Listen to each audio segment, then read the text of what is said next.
ദൈവത്തിരുനാമത്തിന് സ്തോത്രം ചെയ്യുകയും സ്തുതിക്കുകയും ചെയ്യുന്നു. കർത്താവിൽ അനുഗ്രഹീതരായ ദൈവത്തിൻ്റെ ദാസീദാസന്മാരും ദൈവമക്കളും അടങ്ങുന്ന എന്നെ കേൾക്കാൻ താല്പര്യം കാണിക്കുന്ന എല്ലാ പ്രിയപ്പെട്ടവർക്കും യേശുക്രിസ്തുവിൻ്റെ ധന്യമുള്ള നാമത്തിൽ എൻ്റെ വിനീതമായ സ്നേഹവന്ദനങ്ങൾ അറിയിക്കുന്നു. കർത്താവിൽ ശ്രേഷ്ഠരായ നിങ്ങളോട് ഓരോ ദിവസവും ദൈവത്തിൻ്റെ വചനം അംശമംശമായി അല്പാൽപമായി പറയുവാൻ ദൈവം തരുന്ന ഈ അനുഗ്രഹീത അവസരത്തെ ഏറ്റവും വിലപ്പെട്ടതായി കരുതിക്കൊണ്ട് ഇന്നും ദൈവിക ആലോചനയ്ക്കും ചിന്തയ്ക്കുമായി ദൈവസന്നിധിയിൽ ഞാൻ ആത്മാർത്ഥമായി ശ്രമിക്കുകയാണ്. പരിശുദ്ധ ദൈവത്തിൻ്റെ മഹാകൃപയും ദയയും നമ്മുടെ മേൽ പകരേണ്ടതിന് പ്രതീക്ഷയോടെ നമുക്ക് ദൈവസന്നിധിയിൽ കാത്തിരിക്കുമ്പോൾ പരിശുദ്ധാത്മാവ് ഇന്നെനിക്ക് നിങ്ങളുമായി പങ്കുവയ്ക്കാൻ തന്നിരിക്കുന്ന ദൈവിക ചിന്ത ഏറ്റവും ലളിതമായിരിക്കുന്നൊരു ചിന്തയാണ്.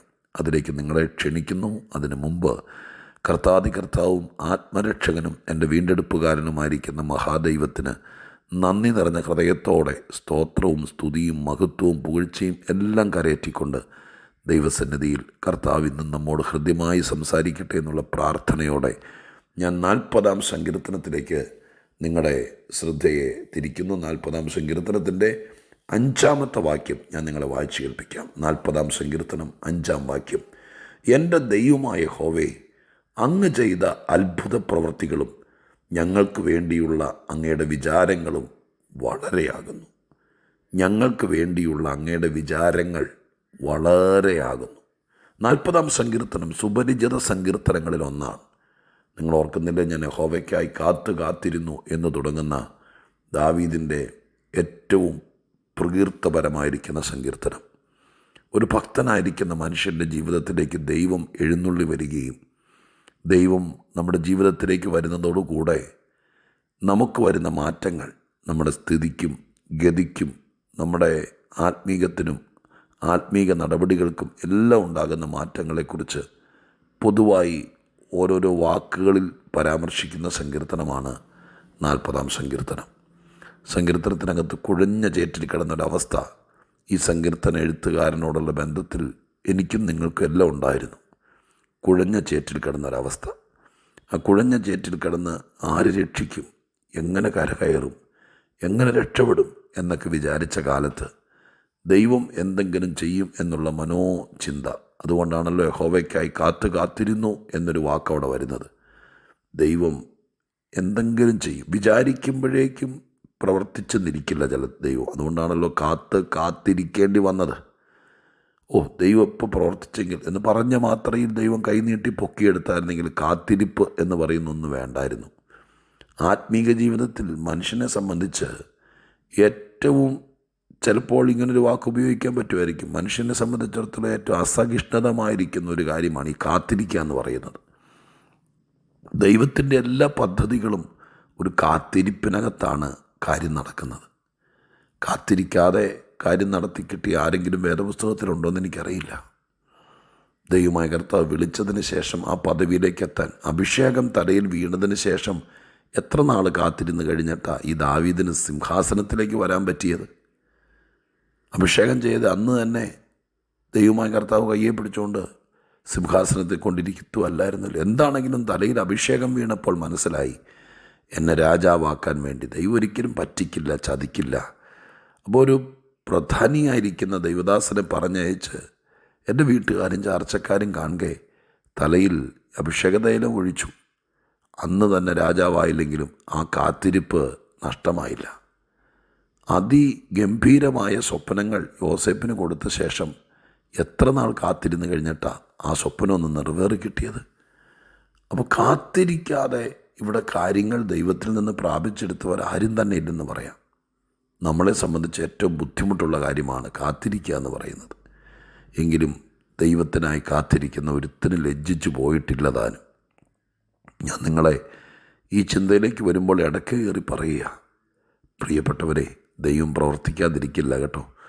കാത്തിരിപ്പ് ബുദ്ധിമുട്ടുള്ള കാര്യം എന്നറിയാം. കുറേ നാളായി പ്രാർത്ഥിച്ച് കാത്തിരിക്കുന്ന കാര്യങ്ങൾ നടക്കാത്തതിൻ്റെ വിഷമം വർത്തമാനത്തിലും ആ മുഖത്തൊക്കെ ഉണ്ടെന്നറിയാം. എങ്കിലും തളരരുതേ. കാത്തിരുന്നവർക്കൊക്കെ വേണ്ടി ദൈവം പ്രവർത്തിച്ചിട്ടുണ്ട്. അങ്ങനെ കാത്തിരുന്നവൻ്റെ അടുക്കിലേക്ക് ദൈവം ചാഞ്ഞിറങ്ങി വന്നു. കുഴിയിൽ നിന്ന് കരേറ്റി നല്ലൊരു പാറമേൽ നിർത്തി വായിൽ പുതിയ പാട്ട് കൊടുത്തു. ദൈവത്തിൽ ആശ്രയിക്കാൻ പഠിപ്പിച്ചു. അങ്ങനെ ഓരോരോ കാര്യങ്ങളിലേക്ക് നീങ്ങി. അത് കഴിഞ്ഞ് കുഴിയിൽ നിന്ന് കയറ്റി പാറയിൽ നിർത്തി ഒരു പാട്ടും കൊടുത്ത്, ഇനി എന്തെങ്കിലും ആവശ്യമുണ്ടെങ്കിൽ എന്നെ വിളിച്ചോന്നും പറഞ്ഞ് ഫോൺ നമ്പറും കൊടുത്തിട്ട് പോയ ഒരു ദൈവത്തെ അല്ല 40-ാം സങ്കീർത്തനക്കാരൻ കണ്ടത്. അവിടെയാണ് ഇന്ന് നിങ്ങളോട് പറയാനുള്ള ചിന്ത കിടക്കുന്നത്. അതിനാണ് 5-ാം വാക്യം വായിച്ചത്. ഈ 5-ാം വാക്യത്തിൽ 2 കാര്യമുള്ളത്. ഈ കുഴഞ്ഞ ചേറ്റിൽ നിന്ന് കയറ്റിയതിന് ശേഷം ഒരുപാട് അത്ഭുത പ്രവർത്തികൾ ഈ മനുഷ്യന് വേണ്ടി ദൈവം ചെയ്തു. അങ്ങനെയല്ല എഴുതിയിരിക്കുന്നത്, എൻ്റെ ദൈവമായ യഹോവേ അങ്ങ് ചെയ്ത അത്ഭുത പ്രവർത്തികൾ. അപ്പോൾ ഒത്തിരി കാര്യങ്ങൾ. ദൈവം ഒരുത്തനെ ശ്രദ്ധിച്ചാൽ, ദൈവം ഒരുത്തന് കൈകൊടുത്താൽ, ദൈവം ഒരുത്തനെ പാപച്ചേറ്റിൽ നിന്ന് കരയറ്റിയാൽ ദൈവം ഒരുപാട് കാര്യങ്ങൾ, അത്ഭുത പ്രവർത്തികൾ എന്ന് തന്നെ പറയാം, അത് ദൈവം ചെയ്യും. നിങ്ങൾ ഇന്നും പാപച്ചേറ്റിലാണോ? നിങ്ങളാ കുഴിയിൽ കിടന്നുകൊണ്ടാണോ ഇപ്പോഴും കരയുന്നത്? നിങ്ങളെ ദൈവമായ കർത്താവ് കുഴിയിൽ നിന്ന് കരയറ്റി ക്രിസ്തുവാകുന്ന പാറമേ നിർത്തിയോ? നിങ്ങൾക്ക് ആനന്ദ ഗീതങ്ങൾ പാടി ദൈവത്തെ സ്തുതിക്കത്തക്ക രീതിയിൽ വായിൽ പുതിയ പാട്ട് തന്നോ? അങ്ങനെയെങ്കിൽ ദൈവമായ കർത്താവ് ആവിധ മാറ്റങ്ങൾ വരുത്തിയെങ്കിൽ എനിക്ക് ഉറപ്പുണ്ട്, ദൈവം നിങ്ങൾക്ക് വേണ്ടിയിട്ടുള്ള അത്ഭുതങ്ങൾ ആരംഭിക്കും, അത്ഭുത പ്രവർത്തികൾ. അതുമല്ല ഇന്ന് നിങ്ങളോട് പറയാൻ ആഗ്രഹിക്കുന്നത്, അതിനും അപ്പുറം. 5-ാം വാക്യത്തിൻ്റെ അടുത്ത ഭാഗം ഇങ്ങനെയാണ്. ഒരു കാര്യം ഈ മനുഷ്യൻ ഗ്രഹിച്ചു. എന്താണ് അതിൽ തിരിച്ചറിഞ്ഞത്? അത് തിരിച്ചറിയുക, ഞങ്ങൾക്ക് വേണ്ടി എന്തെങ്കിലുമൊക്കെ ചെയ്തു തന്ന് ഞങ്ങളെ ഏതെങ്കിലും ഒരു സ്ഥാനത്ത് കൊണ്ടാക്കിയിട്ട് പിന്നെ എപ്പോഴെങ്കിലും കാണാം എന്നും പറഞ്ഞ് പോയ ദൈവമല്ല. പിന്നെയോ, ദൈവം ഞങ്ങൾക്ക് വേണ്ടി വളരെ വിചാരിക്കുന്നു. ഞങ്ങൾക്ക് വേണ്ടിയുള്ള വിചാരങ്ങൾ വളരെയാകുന്നു എന്ന് എഴുതിയിരിക്കുന്നത്. പക്ഷെ ഞാൻ ആ വാക്യത്തെ ഒരു നേരാഞ്ചുവാണെന്നും പറയുക, വളരെ വിചാരിക്കുന്ന ദൈവം. എന്നെ കേൾക്കുന്ന പ്രിയപ്പെട്ടവരെ, മനുഷ്യൻ്റെ ഏറ്റവും വലിയ വിഷമങ്ങളിലൊന്നാണ് എനിക്ക് വേണ്ടി വിചാരിക്കാൻ. എനിക്ക് എത്ര കഷ്ടങ്ങൾ പ്രയാസങ്ങൾ കൂടെ കടന്നു പോകുമ്പോൾ എന്നെക്കുറിച്ച് ആർക്കും വിചാരമില്ല എന്നത് ഒരു മനുഷ്യൻ്റെ ഭയങ്കര സങ്കടമാണ്. അതുകൊണ്ടാണ് ഈ രോഗികളൊക്കെ ആയി കിടക്കുമ്പോൾ ചിലപ്പോൾ വേണ്ടപ്പെട്ടവർ കാണാൻ വരാതിരുന്നാൽ അവർക്ക് ഭയങ്കര വിഷമമുണ്ടാവും. അവർ ചിലപ്പോൾ മരണം വരെ പറഞ്ഞുകൊണ്ടിരിക്കും, എങ്കിലും എന്നെ ഒന്ന് കാണാൻ വന്നില്ലല്ലോ. എനിക്ക് മനസ്സിലായി. കാരണം പ്രയാസങ്ങളും ബുദ്ധിമുട്ടുകളും നിറഞ്ഞല്ലോ ഈ ലോകത്തിൽ, ഈ ജീവിതത്തിൽ. നമുക്ക് വേണ്ടപ്പെട്ടവർ നമ്മളെ വിചാരിക്കുന്നുണ്ട്. ഒരു ഫോൺ കോൾ മതിയായിരിക്കും. വിചാരിക്കുന്നു എന്ന് അവർക്ക് മനസ്സിലാകുന്നത് ഭയങ്കര ആശ്വാസമാണ്. ആരും വിചാരിക്കാനില്ല. വിചാരിക്കുക എന്ന് പറയുന്നത് നമുക്ക് വേണ്ടി ആരും ഒരു കാര്യങ്ങളും നമ്മളെ ശ്രദ്ധിക്കുന്നേയില്ല, നമ്മൾ ജീവിച്ചിരിക്കുന്നോ ഇല്ലയോ എന്ന് പോലും അന്വേഷിക്കുന്നുമില്ല എന്ന് വന്നാൽ നമ്മുടെ മനസ്സിന് ഭയങ്കര പ്രയാസം ഉണ്ടാകും. ചിലപ്പോൾ രോഗിയായി കിടക്കുന്ന ആൾ പെട്ടെന്ന് മരിച്ചു പോയിരിക്കും. എന്നാൽ നമുക്ക് വിചാരമുണ്ടെന്ന് പറഞ്ഞ് കാര്യങ്ങളൊക്കെ പറഞ്ഞ് അടുത്തിരുന്ന് ബലപ്പെടുത്തിയ കുറേ നാളും കൂടി ചിലപ്പോൾ ജീവിച്ചിരിക്കും. ഇവിടെ മനുഷ്യൻ വിചാരിക്കുന്നതോ മനുഷ്യൻ കാണാൻ വരുന്നതൊന്നും അല്ല വിഷയം. ദൈവമായ കർത്താവ് സ്നേഹിച്ച് കുഴഞ്ഞ ചേറ്റിൽ നിന്ന് വീണ്ടെടുത്ത് ദൈവത്തിൻ്റെ സ്വന്തം അവകാശമാക്കി തീർത്തവർക്ക് വേണ്ടി എൻ്റെ ദൈവം വളരെ വിചാരിക്കുന്നു. ഞാനിത് വായിച്ചപ്പോൾ ഓർക്കുവാണ്, അതോടെ പറഞ്ഞ് നിർത്താൻ കേട്ടോ. എന്നെക്കുറിച്ച് എന്തായിരിക്കും ദൈവം വിചാരിക്കുന്നത്? നമ്മളെ പറയാറില്ലേ, ചില മണ്ടത്തരങ്ങൾ കാണിക്കുമോ, അവരെന്ത് വിചാരിച്ച് കാണും, എന്നെക്കുറിച്ച് അവരൊക്കെ എന്ത് വിചാരിച്ച് കാണും എന്ന് ചിന്തിച്ച ഒത്തിരി കാര്യങ്ങൾ നമ്മുടെ ജീവിതത്തിൽ വന്നിട്ടില്ലേ?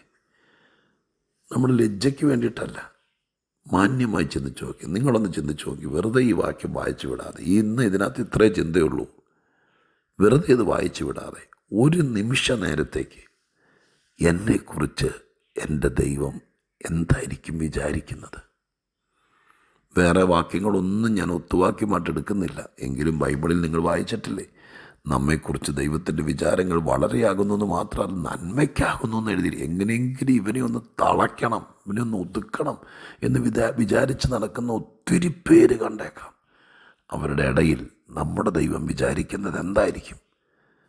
എൻ്റെ കുഞ്ഞിനെ, അവൻ്റെ കണ്ണുനീരൊന്ന് തുടയ്ക്കണം, അവനെ ഒന്ന് മാനിക്കണം, അവനെ ദൈവത്തിൻ്റെ കയ്യിൽ ഉപയോഗിക്കണം, അവൻ സന്തോഷിക്കണം, അവൻ ദൈവത്താൽ മാനിക്കപ്പെടണം. ഇതൊക്കെ ആയിരിക്കല്ലേ ദൈവം ചിന്തിക്കുന്നത്?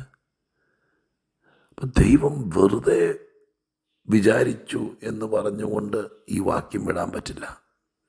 ഇന്നത്തെ ദിവസം എപ്പോഴെങ്കിലും ഒരല്പനേരം മനസ്സ് ശാന്തമാക്കിയിട്ട് എന്നെക്കുറിച്ച് അങ്ങയുടെ വിചാരങ്ങൾ വളരെ ഉണ്ടെന്നറിയാം, അതെന്തായിരിക്കും, എങ്ങനെയൊക്കെ ആയിരിക്കും, ഒന്ന് കർത്തൃസന്നിധിയിലിരുന്ന് വിലയിരുത്താമോ? നമുക്കൊത്തിരി ആശ്വാസം, ഒത്തിരി ബലം നമ്മുടെ മനസ്സിൽ ലഭിക്കും.